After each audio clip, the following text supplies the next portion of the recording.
नमस्कार, सादर जय जिनेंद्र। क्षमा ब्रेकिंग जैन न्यूज प्रतिदिन प्रातः, दोपहर एवं रात्रि में देश भर से संपूर्ण जैन समाज से संबंधित सही और सकारात्मक समाचारों के लिए देखना और सुनना न भूलें। साथ में आपसे विनम्र निवेदन है कि यदि आपने इस चैनल को सब्सक्राइब नहीं किया है तो कृपया अवश्य कीजिए और शेयर और लाइक करके धर्म प्रभावना में सहयोगी एवं सहभागी बनिए। इस कार्यक्रम के पुण्यार्चक नमन करता है ब्रह्मचारिणी विशल्या जैन, श्रीमान मनोज जैन, आशीष जैन, नीरज जैन, जलेसर, उत्तर प्रदेश। में हमारे बीच में भोपाल मध्य प्रदेश की राजधानी से आयुष जैन, उनका प्रश्न ये है, जब हम कटिंग कराने जाते हैं नाई के यहाँ, कटिंग करने के वो पैसे लेता है। आज वर्तमान में साधुओं के केस लॉन्च करने के लिए भी किराए के लोग आते हैं, उनका केस लॉन्च करते हैं और पैसा लेकर के जाते हैं। उनकी ये व्यवस्था उन केस लॉन्च करने वालों को किस में गिनती ली जाएगी? ये मुनि महाराज की गलती है जिन्होंने दीक्षा ली है। ये केस लॉन्च, आहार विहार सब स्वाश्रित क्रिया होना चाहिए। दीक्षा लेने के पहले केस लॉन्च करना सीखना चाहिए। इकराए के लोगों से नहीं कराया जाता।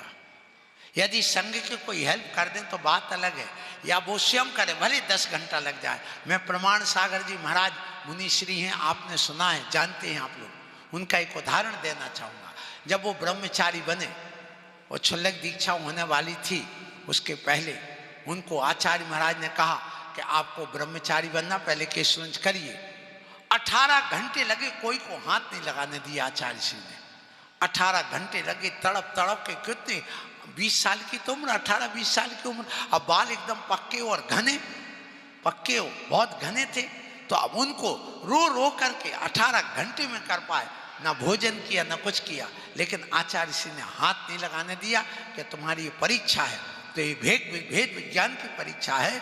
और ये ऐसा नहीं, कल के दिन यदि कोई मुनि महाराज अस्वस्थ हो जाए, अब दूसरा खिला दे फिर, तो कहते नहीं, जैसे अपना हाथ से भोजन करते हो खुद, ऐसे केस लॉन्च भी अपने हाथ से करना चाहिए। बिहार भी तब तक करिए जब तक तुम्हारे पैरों में ताकत है, अन्यथा बिहार बंद कर दो। इन गाड़ियों में जो मशीन लगा लगा करके करते, सब गलत है।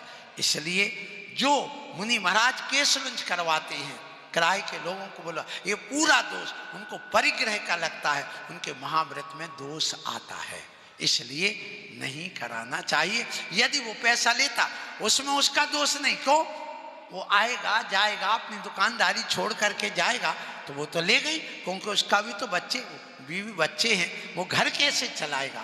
इसलिए वो तो अपने मेहनताना का ले रहा, उसको दोष नहीं है, जितना मुनि महाराज को इस केस लॉन्च कराने का दोष है, परिग्रह आदि का। ऑनलाइन प्रश्न है, अभी ईरान और यूक्रेन आदि के बीच में युद्ध चल रहा है, उसकी अशांति को शांति में बदलने के लिए हमें क्या करना चाहिए? देखिए, हम इसकी भावना ही कर सकते हैं और हमारे हाथ में कुछ नहीं है, क्योंकि अंतर्राष्ट्रीय व्यवस्था है, अंतर्राष्ट्रीय युद्ध है। हमारे देश में उस समाज का हो तो हम समाज को समझा सकते हैं। तो इसके लिए हमारे देश के प्रधानमंत्री कर सकते हैं वार्तालाप, क्योंकि एक दूसरे से उनके संबंध होते हैं, और वो भी अपनी एक सीमा तक ही कर सकते हैं और समझा सकते हैं कि किसी भी चीज का हल युद्ध नहीं है, समझौता ही है। तो समझौता करना चाहिए। लेकिन जब समझौता करने से सामने वाला नहीं मानता है, तो फिर जैसे को तैसा बनना भी पड़ता है, अन्यथा और अराजकता, आतंक और फैलता है। इसलिए सबसे पहले यही है कि जैसे को तैसा तब बना जाता है जब सामने वाला समझौता करने को, मानने को तैयार ना हो। यहाँ पर मैं एक छोटा सा उदाहरण देना चाहूँगा कि एक व्यक्ति था, उसने अपनी बिल्डिंग बना करके नीचे एक रेलवे वाले को किराए से कमरा दे दिया। वो नीचे रहने लगा, मालिक ऊपर रहने लगा।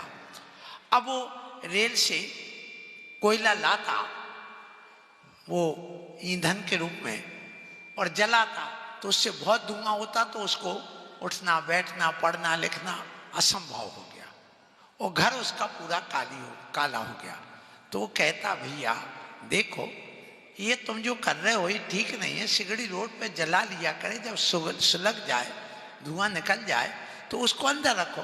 बोले वाह, हम किराया देते, हमारा पहले से एग्रीमेंट है, हम ऐसा थोड़ी माने। आप जानते नहीं, पढ़े लिखे इंजीनियर होकर के और तुम कहते हो कि वो है, आपको पता नहीं धुआं का स्वभाव तो ऊपर उठना, वो उठेगा, कौन लाएगा कौन ले जाएगा रोड पर से। एक दिन 2 दिन समझाए, नहीं माना। उसने कहा अब ऐसे नहीं मानेगा, अब जैसे को तैसा बनना पड़ेगा। तो उसने अपने घर में जहां उसका चूल्हा था वहां पर एक ड्रिल कर दिया, छेद कर दिया ऊपर से, और जहां वो भोजन करने बैठता था डाइनिंग टेबल थी, एक छेद वहां कर दिया अपने घर में ऊपर से। अब जैसे उसकी पत्नी भोजन बनाने बैठी और ये भोजन करने बैठा, उसने नाली का गंदी लैट्रिन वैट्रिन का गंदा पेशाब वेशाब का पानी सब लाए और बाल्टी से ऊपर से उस सुराख से डालना चालू कर दिया। अब वो नीचे चला गया उसकी थाली में, वो देखा बदबू आ रही था, उसका चूल्हे में रोटी में आ गया, सब तवे पर गिरने लगा। वो कहता भैया ये क्या कर रहे, ये क्या कर रहा है? बोले मैं क्या कर रहा हूँ, धुआं का स्वभाव ऊपर की जाने की ओर है और पानी का स्वभाव हम कुछ नहीं कर सकते, वो तो आएगा। सो उसकी अकल में आ गई और फिर उस दिन से वह ठीक हो गया। इसी प्रकार जो आतंकवाद फैलाते हैं और सीधे नहीं हो रहे हैं, उनको जैसा का तैसा बनना पड़ता और बनेंगे तभी वो ठीक होते, अन्यथा नहीं हो सकते। तो ये युद्ध विराम के लिए मैं कहूँ, यदि वो ठीक होते हैं तो फिर ठीक बात है, और यदि आगे के लिए वो अपनी जातिवाद का अहंकार दिखा करे या आतंकवाद फैला करके कोई ऐसी गलत कार्य करता है, तो फिर उसके लिए जो चल रहा है उसमें उनको ठीक तो करना ही पड़ेगा, अन्यथा ये आग सब जगह फैल जाएगी। उस आग को बुझाने के लिए पानी तो डालना ही पड़ेगा।